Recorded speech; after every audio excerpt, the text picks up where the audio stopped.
안녕하세요. 오늘 사연은 한 며느리분께서 보내주셨습니다. 시어머니에게 시달리다가 결국 이혼을 선택했다고 하시는데요. 대체 무슨 사연일지 지금부터 읽어보겠습니다. 이혼을 앞두고 생각하면 할수록 제 선택이 옳은 것 같습니다. 시엄마 편만 드는 남편을 어떻게 믿고 살 수 있겠어요? 더군다나 그 시엄마랑 인간이 사이코패스에 가까운데요. 그 망할 인간 결단 내고 이혼을 택하길 잘했다는 생각입니다. 저는 결혼한 지 4년 차입니다. 저의 경우에는 부모님 다 살아계시고요. 남편 쪽은 시엄마만 살아있어요. 우리 부모님은 결혼 전부터 시엄마 한 분만 살아계시는 걸 내켜하지 않더라고요. 재혼했으면 차라리 나은데 시엄마는 어릴 때 자기 남편 여의고 쭉 자기 아들만 보고 자란 사람이거든요. 그런 사람이라면 아들에 대한 집착 같은 게 심하지 않냐는 말씀이셨어요. 저는 울 부모님 걱정에 웃고 말았지요. 요즘 세상에 그런 이유로 혼인을 다시 생각해보는 게 말이 되느냐고요. 지금 생각해보면 우리 부모님 말씀 잘 들어야 했어요. 하지만 결혼 직전, 아니 결혼 후에도 한동안은 문제가 없었어요. 처음에는 시엄마가 평범하게 행동했거든요. 무리한 요구도 하지 않고 가끔 찾아오고 하는 시기였습니다. 그래서 저도 그때까지는 시어머니라 부르고 존칭하고 살았어요. 그러다 보니 점점 시엄마란 인간이 자주 찾아오더군요. 솔직히 자주 찾아오는 것까지는 그러려니 합니다. 결혼 전에는 시어머니랑 합가하자고 주장했거든요. 남편도 은근 합가하고 싶어하는 눈치였어요. 시엄마 혼자 사는 게 마음에 걸리니 모시고 살자 하는 걸 제가 막았습니다. 자주 찾아오셔도 좋고 자주 찾아뵈어도 좋고 용돈 더 드려도 좋으니 합가만은 절대 안 된다고 막았지요. 솔직히 그 정도만 해도 저는 양보할 만큼 다 했다는 생각입니다. 제가 합가 거부하면서 한 말도 있기에 시엄마가 자주 찾아오는 건 참았거든요. 정신을 차려보니 시엄마가 거의 매일 집에 찾아오더군요. 그리고 본격적으로 지옥문이 열리기 시작했습니다. 자주 찾아와도 그냥 차나 대접받고 가던 인간이 점점 유세를 부리기 시작합니다. 처음에는 마침 일찍 퇴근한 저를 붙잡고 물어봅니다. 남편에게 무슨 반찬 해주느냐부터 먹는 걸 꼬치꼬치 캐묻습니다. 제가 가사는 나눠서 하고 반찬은 이러저러한 요리를 한다 말씀드렸더니 갑자기 시엄마가 소리를 지릅니다. 예! 하면서 밑도 끝도 없이 빽 소리를 지르는 게 순간 정신병자인 줄 알았습니다. 그러면서 자기가 그럴 줄 알았다고 맞벌이 한다고 남편 밥도 못 챙겨 먹여서 체중 2kg인가 줄었느니 어쩌니 합니다. 저도 남편 체중 줄어든 건 알고 있었어요. 위험을 넘어 위궤양 초기까지 가서 한동안 식사량을 줄여야 했거든요. 시엄마는 그런 남편 상태가 다 제 탓인 양 한동안 소리를 질렀습니다. 저도 화가 나서 맞받았습니다. 매일 남편 술 마시는 것 때문에 위가 망가져서 살 빠진 걸 왜 내 요리 탓하냐고 말이죠. 참고로 우리 집안은 술이 금기시되는 분위기라 저도 술 잘 안 먹어요. 시엄마도 술은 많이 안 먹는 거로 기억하는데 남편은 술을 참 많이 먹거든요. 위궤양이 제가 반찬 잘못 차려줘서 생겼을까요? 술 마시는 날보다 안 마시는 날이 훨씬 많아서 생긴 거지 결국 시엄마는 그날 본전도 못 찾고 갔습니다. 그런데 제게 졌다고 생각한 탓일까요? 이후부터 본격적으로 사이코 드라마 찍기 시작하더라고요. 매일 집에 찾아오는 건 그렇다 치고요. 처음 싸운 이후 계속해서 저의 단점이나 실수 찾는 괴물이 되었습니다. 가사에 제가 조금만 잘못하면 내가 그럴 줄 알았다고 이게 뭐냐고 막 뭐라 하고요.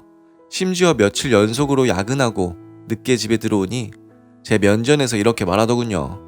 요즘은 무능한 사람이 야근을 많이 한다고요. 딱 제가 무능하니 야근 많이 한다는 소리였죠. 시엄마가 아니라 친구, 하다못해 친척이 그딴 소리 했으면 그런 말 들었을 때 뒤엎었습니다. 시엄마 혼자만 있었다면 시엄마라도 요절을 냈겠지만 남편 얼굴을 보고 참았어요. 그렇게 참는 사이 시엄마의 광기는 갈수록 더해지더라고요. 어느 정도냐면 한 번은 집에 찾아와서 장갑 낀 손으로 집안을 훑습니다.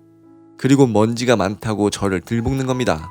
또 한 번은 빨래 널어둘 때 제대로 안 털었다고 뭐라 하고요. 빨래 개서 넣어둔 거 일일이 다 확인하고 접는 방법이 틀렸다고 뭐라 한 적도 있어요. 맞벌이니 가사를 나눠하고 당연히 위에 것들 절반은 남편이 한 겁니다. 그래도 시엄마란 인간은 저만 들볶아요. 남편이 한 거라 해도 제가 먼저 본을 보여야 남자도 따라 하는데 무조건 제 잘못이래요. 그런 생활이 몇 달째 반복이 되었습니다. 남편도 뻔히 돌아가는 것 알면서도 본체먼체 하고요. 그러다 결국 폭발하게 만드는 사건이 터졌습니다. 슬슬 아이를 가져야 하는 상황인데 노력해도 잘 안 되더라고요. 어쩌다 시엄마 있는 자리에서 임신 이야기가 나왔습니다.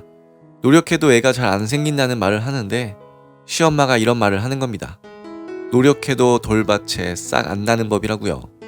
제가 바보도 아니고 그 말뜻을 못 알아듣는다고 생각한 걸까요? 저도 모르게 쌍욕하면서 지금 무슨 소리 했느냐고 막 그랬습니다. 시엄마란 인간이 놀라 눈을 동그랗게 뜨면서 마찬가지로 쌍욕을 하더라고요. 저 역시 그동안 받은 수모가 쌓일 대로 쌓인 탓인지 물러서지 않고 맞섰습니다. 남편 역시 크게 화를 내더라고요. 뻔히 시엄마 하는 소리 들은 사람이 시엄마 앞 가로막으면서 저만 탓하고 저보고 페루나래요. 시엄마 잘못한 건 없고 저만 잘못했다고 받아들이더군요. 그런 남편 뒤에서 시엄마 씩 웃는 것을 보았습니다. 시엄마의 사이코패스적인 모습을 본 순간 그동안의 결혼 생활이 모두 와장창 깨지는 느낌이었습니다. 저 시엄마란 사페가 있는 한 결혼 생활 유지 못할 거라는 생각이 들었지요. 그래서 결혼 생활과는 별개로 시엄마한테 뜨거운 맛을 보여줘야겠다고 생각했습니다. 일단 그 자리에서는 잘못했다고 사과를 했어요. 그 자리에서 깽판 쳐봐야 큰 소용이 없을 테니까요.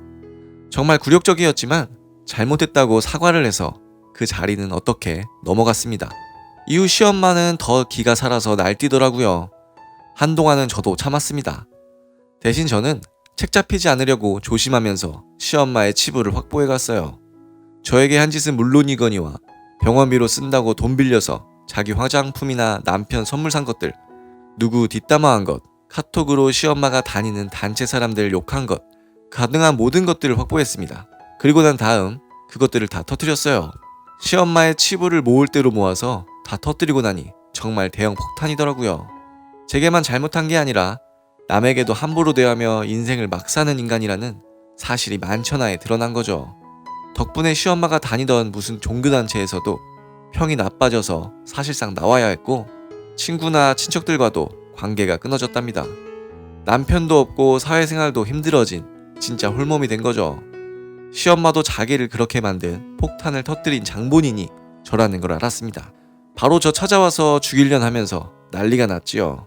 절 때리려고도 하던데 나이 70 가까운 노인네한테 맞을 제가 아니에요. 시엄마 손 붙잡고 정신 차리라고 마침 곁에 있던 음료수병을 얼굴에 부어드렸습니다. 놀란 시엄마에게 제가 말했어요. 이제 그쪽이 인생을 얼마나 거지같이 살았는지 깨달았냐고요. 내가 소설 쓴 것도 아니고 다 그쪽이 남욕하고 거짓말로 돈 빌린 게 들통나서 이 꼴 난 거니 날 원망하지 말라고 했죠. 그렇습니다. 시엄마라고도 안 부르고 그쪽이라고 불렀습니다. 어차피 처음부터 그쪽이 선을 넘은 이후 시엄마로 인정한 적도 없으니까요. 그리고 더 더러운 꼴 보기 싫으면 얌전히 꺼지라고 말해주었죠. 시엄마가 완전히 미친 사람처럼 소리를 지르고 난동을 부리기에 저는 얌전히 자리를 피했습니다. 괜히 남의 식당에서 저까지 복잡한 문제에 말려들 필요 없으니까요. 결국 경찰이 출동해서 난동 부리던 시엄마는 연행되었습니다. 저 또한 시엄마와 같이 경찰서 갔고요. 감시 카메라로 찍힌 영상을 보니 저는 시엄마에게 주스 부은 것밖에 없고 시엄마가 깽판 치면서 물건 부수고 난리친 광경들만 지켰더라고요. 식당에서도 제가 아니라 시엄마에게만 책임을 묻겠다고 했습니다. 중범죄는 아니라서 감옥살이는 안 하겠지만 경찰 조사받고 식당이랑 합의하러 몇 번 경찰서에 더 가야 한다고 들었어요. 이제 남편 놈도 절 쳐다보기도 싫다고 합니다. 잘못을 반성한 척 하면서 시어머니 뒤통수 치는 며느리가 어딨냐고 하더군요. 저는 그런 남편더러 네 엄마에게 해주는 절반만 제게 해줬어도 이런 일 안 생겼을 거라고 말했죠. 남편도 그 말 듣더니 무언가 깨달은 표정이었습니다. 하지만 깨달았다고 해도 이미 늦었지요. 이런 상황에서 어떻게 결혼 생활을 유지할 수 있겠어요. 지금은 서로 협의의원을 위한 조건을 조율 중입니다. 말 들어보니 시엄마는 정신과 치료받으러 다닌다나요? 진즉 제게 싸패지당하고 정신과 치료를 받았다면 나았겠지만요. 어쨌든 시엄마 곧 완전 남남이 될 그 여자도 늦게라도 인생은 실전이라는 걸 알았으니 남은 삶이라도 올바르게 살아갔으면 합니다. 네, 오늘의 사연은 여기까지입니다. 시어머니와의 분쟁으로 인하여 결국 이혼을 택하신 며느리분의 사연이었습니다. 이혼 과정이 무사히 끝나고 새 삶을 찾으시길 바랍니다. 그럼 저는 다음 사연으로 돌아올 테니 구독과 좋아요, 알람 설정 부탁드려요.